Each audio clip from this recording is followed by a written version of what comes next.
Olá, boa noite, tudo bem?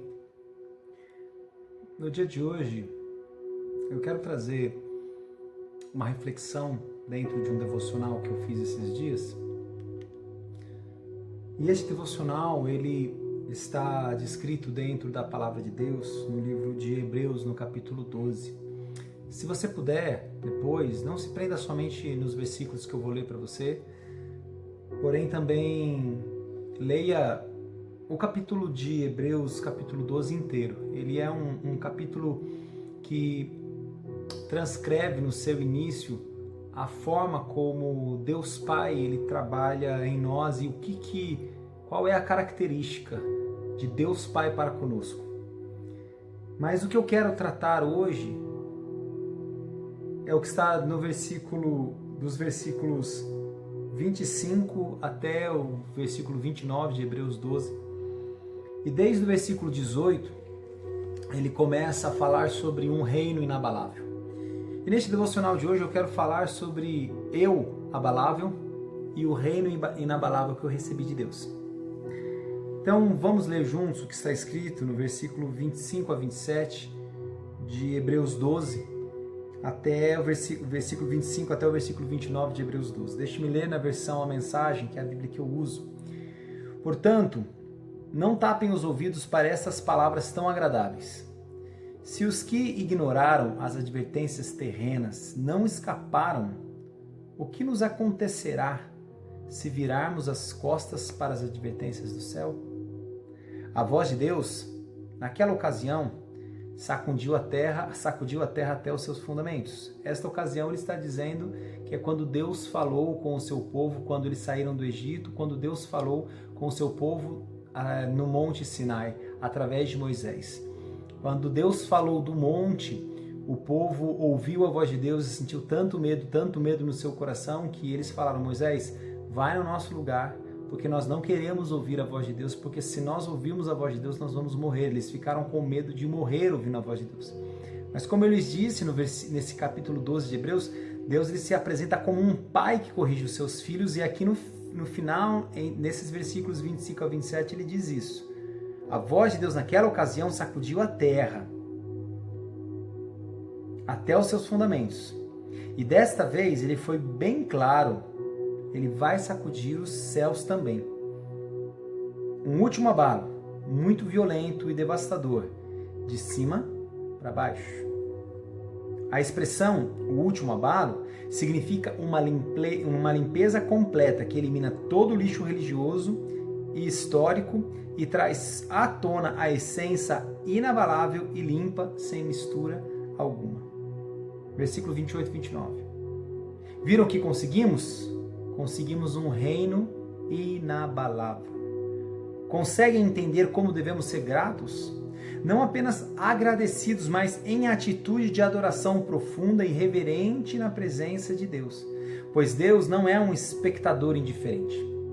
Ele está ativamente limpando a casa, queimando tudo o que precisa ser queimado.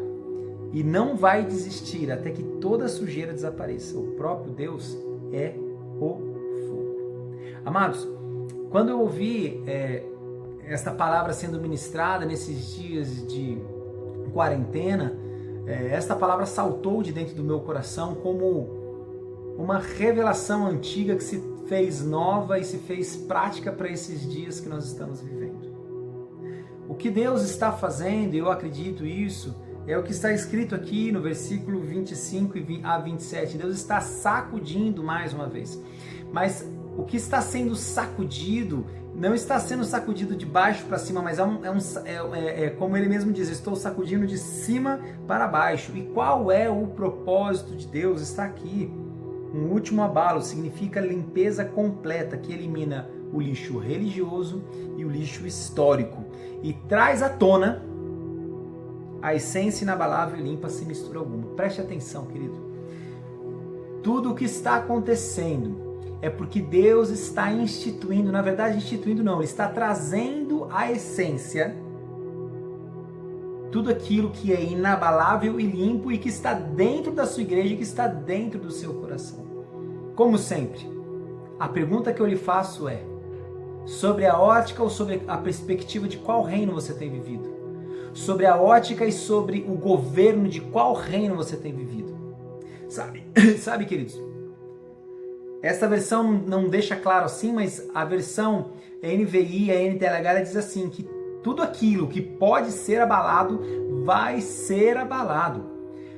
Por vezes e por muito tempo nós acreditamos e vivemos uma religião onde nós cremos que Deus, como Pai, este Pai mesmo que está escrito aqui em Hebreus 12, Ele sempre estaria pronto a passar a mão nas nossas cabeças. Ele sempre estaria pronto a fazer vista grossa, colocar panos quentes. Não, este não é o amor de Deus. Esta não é a marca da paternidade de Deus. A marca da paternidade de Deus, se você ler o livro de Hebreus 12, diz que Ele corrige, Ele repreende o filho que Ele ama.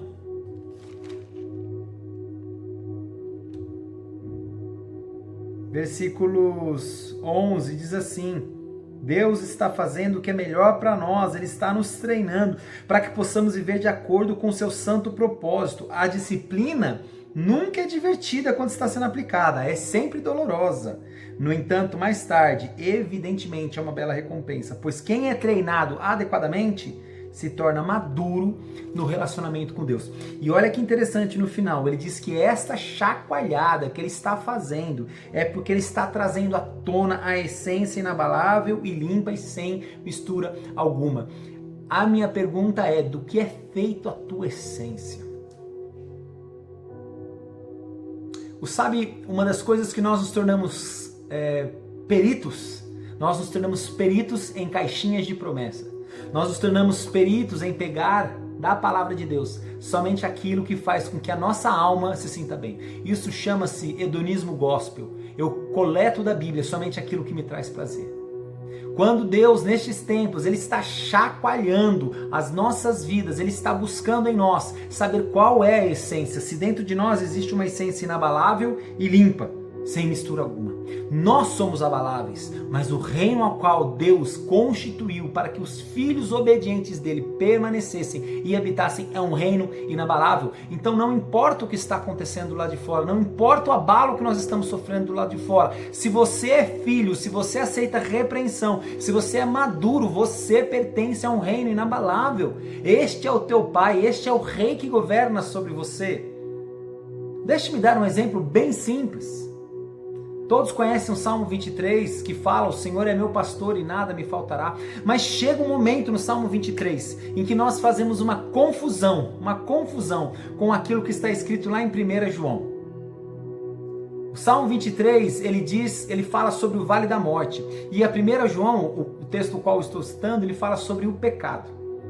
Então, quando nós lemos o Salmo 23, está escrito sobre o vale da morte, está escrito assim: quando passares pelo vale da sombra da morte, não temeremos mal algum. E quando nós lemos João, a primeira carta de João, que diz assim: filhinhos, se vocês pecarem, orem e peçam a Deus, porque existe um advogado que está diante de Deus. Só que nós trocamos o se de João com o quando do Salmo 23. Então nós achamos, pela nossa inexperiência bíblica, que o Salmo 23 diz assim: se passares pelo vale da sombra da morte, estarei contigo. Querido, passaremos pelo vale da sombra da morte. Nós fomos criados como crianças mimadas dentro do Evangelho. Nós somos criados como crianças que não conhecem o Pai, não conhecem o reino ao qual o nosso Pai reina, porque achamos que vai existir um se quando passarmos pelo vale da sombra da morte. Não, é quando passarmos, porque o nosso reino é um reino inabalável. Se o nosso reino é um reino inabalável, quando passarmos pelo vale da sombra da morte, não temeremos mal algum. Vai acontecer, o vale virá, mas nós pertencemos a um reino inabalável. Você pode me chacoalhar, eu posso ser chacoalhado, porque as minhas raízes e os frutos que eu produzo, eles fazem parte de um reino inabalável. E aí nós vamos lá para 1 João, que diz: se pecarem. Mas aí nós trocamos o se pelo quando. E falamos assim: bom, quando pecarmos, pedimos perdão. Querido, o pecado não faz parte da rotina de uma pessoa que pertence a um reino inabalável. Nós fomos confundidos e nós aceitamos qualquer lixo gospel, nós aceitamos qualquer leitinho, aguinha suja do Evangelho. E nós não vamos profundos, porque nós achamos e nós pensamos que este dia que nós estamos vivendo hoje nunca iria chegar. Nós achamos que esse dia que nós estamos vivendo hoje nunca iria chegar. E aí eu lhe pergunto, como está a tua base bíblica? Como estão os teus fundamentos bíblicos? Por que eu, nestes tempos, tenho trazido o devocional bíblico? Porque muitas pessoas que estão há mais de 10 anos, há mais de 5 anos e até a mesma 30, 40 anos numa igreja que não conhecem a palavra de Deus, não conhecem os segredos do eterno, não conhecem os tesouros escondidos na Bíblia. Existe uma coisa que Deus é bom. Deus é bom em esconder as coisas, mas a palavra de Deus diz lá no livro de Provérbios que os sábios são bons em descobrir o que Deus esconde. É assim que o reino de Deus funciona. Tudo que pode ser abalado, vai ser abalado nesses dias. Inclusive a tua experiência com a palavra de Deus, inclusive o teu conhecimento da Bíblia, inclusive o quão profundo você é em conhecer a Jesus, inclusive o quão profundo você é em celebrar uma Páscoa. Não se engane. Se nesses dias você tem se sentido vazio, você tem sentido que em você não habita de fato a experiência e a plenitude de Cristo, saiba, querido, é porque você está sendo chacoalhado. Está sendo chacoalhado. E não tem sido encontrado frutos em você, frutos que permanecem. É isso que Jesus disse. Jesus disse o seguinte: Deus está procurando em vocês frutos para a glória dele. E esses frutos são frutos que permanecem. Mas entenda o seguinte, eu quero trazer esta palavra como consolação. Jesus, no Evangelho de Lucas, eu quero ler esse texto.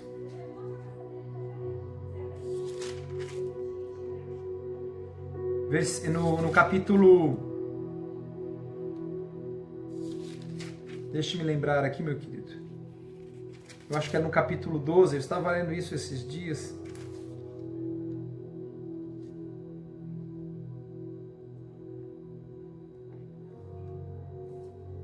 Creio que é o capítulo 12, fala sobre a figueira. Jesus estava andando e a Bíblia diz que ele encontrou uma figueira e essa figueira não tinha frutos. E ele falou assim, diz ele que a figueira não produziu frutos, e ele falou, né? Olha, ele contava uma parábola, ele falava assim, olha, essa figueira não produziu frutos. Isso está aqui, Lucas 13. Versículos 1 a 5, no versículo 6, diz assim: em seguida Jesus lhe contou essa história. Um homem tinha uma figueira plantada em sua propriedade, mas na época de figos não havia um fruto sequer nela. Ele disse ao agricultor: o que está acontecendo? Há 3 anos eu tento colher figos dessa árvore e nada. É melhor cortar, por que desperdiçar uma terra boa? Sabe, eu não sei o que você tem feito com o seu cristianismo, mas eu tenho certeza de que o lugar onde os teus pais te colocaram, o lugar onde você foi colocado, o lugar que a tua conversão real e a tua entrega a Jesus um dia te colocou é uma terra boa. Mas a pergunta é, esta figueira, você, por que você não tem produzido frutos? Quando a Bíblia fala sobre 3 anos, ela está falando sobre 3 ciclos. Eu quero... Se você não ouviu ainda, procure na internet uma pregação chamada Ciclos da Esperança, Bruno Maluf. Eu falei sobre isso. Eu falei sobre os 3 ciclos. E o terceiro ciclo é o ciclo onde você tem que começar a produzir vida. Deus te coloca nesses ciclos. É o ciclo onde você sai do seu caos, o ciclo onde você tem luz e iluminação da palavra de Deus, e no terceiro ciclo é o ciclo onde você começa a produzir vida. Depois de 3 ciclos, o que acontece? Por que você não produz vida? É melhor cortar. E aí o homem disse o seguinte: vamos dar a ela mais um ciclo, vamos dar a ela mais um ano. Eu vou cavar ao redor, eu vou jogar adubo. Talvez comece a produzir no ano que vem. Se não der, aí nós vamos cortar. Meu amado, meu querido, eu e você somos abaláveis, mas o reino que nós pertencemos é inabalável. O agricultor está passando, está procurando frutos em você.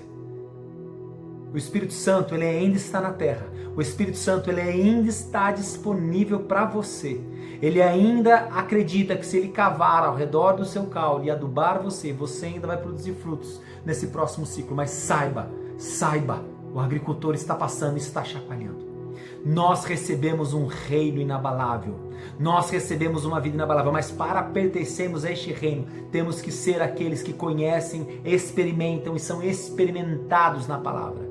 Não é quando passarmos pelo vale da sombra da morte. Nesse reino passaremos, mas não temeremos. E não é quando pecarmos, é se pecarmos, porque a tua vida ela não deve mais suportar pecado, a tua vida não deve mais encarar a rotina de pecado como algo normal. Produza frutos, e frutos que são coerentes a esse reino que você recebeu. O reino é para você, o reino é para mim, o reino é para nós, o reino é para os nossos filhos. Quais são os frutos que você tem produzido dentro da tua casa nessa quarentena? Nós temos duas situações que podem acontecer. Nós podemos gerar uma geração que vai sair das casas e vai pegar, ojeriza famílias, e vai pegar raiva de famílias, vai pegar raiva de estar dentro de casa porque fala, olha, eu passei um tempo, uma quarentena junto com os meus pais. Isso gerou traumas no meu coração, eu odeio família. Ou você pode gerar um outro tipo de fruto, um fruto de um reino inabalável, onde os filhos falam, como é bom estar em família. Hoje eu entendo a importância de um pai dentro de casa. Hoje eu entendo o que é um sacerdócio. Hoje eu pude experimentar naquele tempo de quarentena qual é o poder de Deus quando uma família se une e ora. Quais são os frutos que você tem produzido? Esses frutos vão mostrar qual reino que você serve. Ele está abalando o que tem que ser abalado. E ele vai continuar abalando. Nós não sabemos até quando essa chacoalhar vai passar. Mas que neste tempo você deixe o Espírito Santo passar sobre a sua figueira e fazer com que você, abalável, comece a produzir frutos de acordo com o reino inabalável. Que Deus lhe abençoe, lhe dê experiências e lhe dê sabedoria. Em nome de Jesus. Una-se ao seu Criador. Você muda a sua vida sim e depois, só depois, você vai mudar o mundo.